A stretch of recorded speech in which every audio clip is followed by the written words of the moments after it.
And I think it's cool, man, that you guys are taking the band in the van, coming to play here in Rio.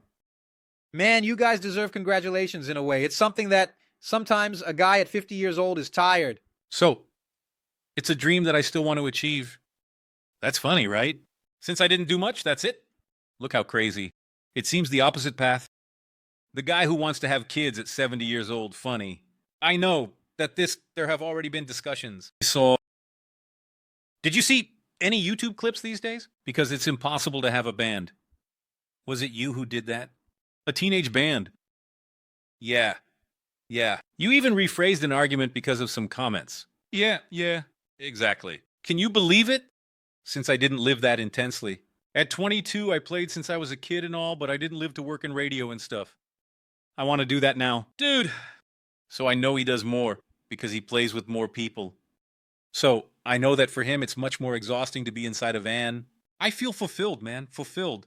Today I made a snack to take in the van. Yeah, it's genius. It's a joy. I'm just a kid, man. For me, I'm 14. So it's funny, when I see Robin Ford in his 70s with his wife, now he's summed up life. He sold a bunch of amps.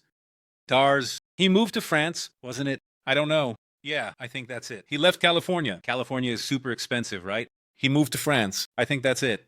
And look how cool. I see myself like that, man. I wish I had Robin Ford's age. Look how fulfilled he is. Of course, he has his regular band for the more specific festivals. There. But he's a guy who today is going to play in Sydney, Australia, or he's going to play in Barcelona, or he's going to play in Paris. He meets 3 guys in the city who are really into his work, who know what his deal is, and he grabs these guys and plays. Look at that life, man. It's beautiful, right? Dude, there's a video of him on YouTube playing in Argentina, exactly that. The men there. No rehearsal. And I even made a cut because it was really funny. Because he's playing in the band and the bassist is just looking at him. Type, like that. At one point, the bassist, the guy is freaking out. Dude, is it now or not, right? Dude, I saw an organ trio that was probably in Spain. I don't know, somewhere. And he was in a very introspective moment there, listening to silences, waiting to fill in for damn, and the guy isn't responding there. In the comment, he says something like, no, like he got mad, he himself got mad, like it's my turn now, because he was listening to something, he developed it. And that's it, this capoeira, right? Dude, this is Robin Ford. He has that, right? Dude, I've seen it. I've seen, including some of his interviews about this thing of building a solo, the importance of it, right? He always says to start small, then develop, right? It's so hard, right? Dude, it's so hard because you have to be aware of so many dynamics that are happening and bring in your own dynamics. Yeah, that's a state of meditation for real. Right. Meditation. Dude, one day I'll get there. One day we'll get there. It's a class that we want to show our skills, right? There's a lesson of his on YouTube. I know which one you're talking about. It's one of his older lessons where he talks about building a solo and says something like scale. When you play the scale, you're already playing music. Because there's a mood there, right? A sound. You're playing music, it's already sounding okay. And sometimes we end up putting all this stuff together, but we have to... The notes of the scale are already music.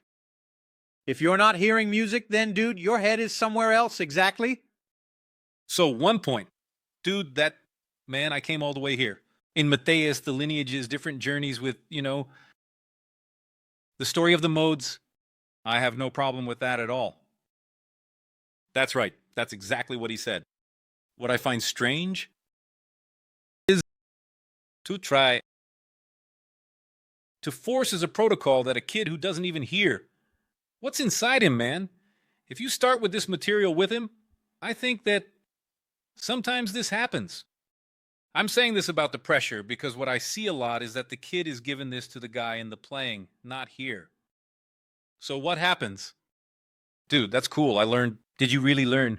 He said that I learned all of this. And now what do I do with this? Shouldn't it be kind of the opposite? He should be listening to music like, check out this solo here from David Gilmour. Or this one from Julian Laga. What's that sound? Ah, that sound over there. At the Academy. He's here, look. It's the third mode here. It's there. Ah. Feel, listen. Did you know that this is already mapped out? It's there. It has the name of that Greek island there. I think it's dangerous when it's taught the other way around, like sit here now, do you want to make music? So, it exists here. There's something that has the name of a Greek island here. What is that? That's it. Figure it out. What do you think? Dude. No, I agree with you. I've seen you talking about this. I have a lesson about modes on YouTube, which I start like this. Today I'm going to talk about the topic taught most incorrectly online. Modes? Because this whole issue of what was taught, well, that's the fault, man, of the teaching material from the 80s and 90s of the musicians who are shreds. Those guys who started bringing these modal sounds, like Satriani, Steve Vai, the guys listened to the modes. They learned fingerings. They used it well. And then people started to package this into fingerings. Man, the Mixolydian mode is the C scale, but starting from G, yeah. Then the guy just plays, right? Yeah, just finger it here. Or major. The guy didn't even listen. There's no context. Man, that's the issue with context. That's the danger. And there's something really cool. There's a book from Berklee about arranging. And when they talk about modes, they say the following, such a mode, it starts to bring several characteristics. For example, Mixolydian, blue, urban, biome. And then, man, they start to bring objective characteristics, objective. Got it. What do you feel with the Phrygian mode? Protection of senses, which is semantic. You know why it's like that. Their handout, because when I was studying there were several computers, and once I saw a guy sitting down to make a track. Dom pain, dom pain, dom pain, dom pain. From the moment in a movie when the teacher said, you're going to sit there, you're going to listen to the track here from 20 seconds to 37. I don't know. And you have to bring me a sound that leads there. So the guy, his goal was, man, I need to see in this image here, in this sound leading, it has to come out as something floating. Spatial, mysterious. So the way it was taught there was cool. I was linking sound and image. The feeling, basically creating a landscape through sound. Right. Men, that's beautiful, right? But I agree with you. And I've always said that the culprits were those methods from the 80s and 90s. Yeah. So the villain isn't the sound itself, it's the way it's presented. Right. Because this came as something very new. You know, now it's this. We found it. So, now, it's the modes. And it was something extremely market-driven. Also, right, man, format that sell it that way. Because there wasn't talk about modes. Dude, with Miles Davis. Yeah. There wasn't talk about modes, it was all tonal, yeah. Like those old guys we were talking about. Gene Ammon, Sony Stitch, but those guys didn't use it, man. They didn't use it. The guy's conception of the path was the same, until when he used it intentionally, which is kind of blue, right? That's right. 10 big modes, right? There's a photo in the book about the history of Kind of Blue, of the studio where they were recording. Then there's Cannonball's sheet music stand, and there's the pick, what's it called? For the sax. Yeah, it's there, right? The sun is there, a note, and it says to play in such a mode. Cannonball scribbles the play, and it talks about feeling in such a mode that responds, right? It's in the book he scribbled and said, whoa, feeling really in such a cool mode. But this issue is market-related. It wasn't for Satriani and Pro. Steve Vai, because Satriani in the 80s, you remember that summer song, right? He came with something, yeah, and the crowd was like, my brother, what is this? Man, that's Mixolydian, that's Lydian. It turned into, everyone needs to know what Mixolydian is.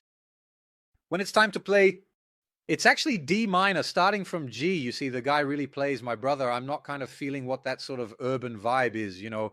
From the video show, he got that particular sound from some news intro he used to hear frequently when he was a kid, after he identified it. This sound was quite memorable and significant to him because it was associated with important news events and announcements that were broadcasted during his childhood. Okay, that's just crazy and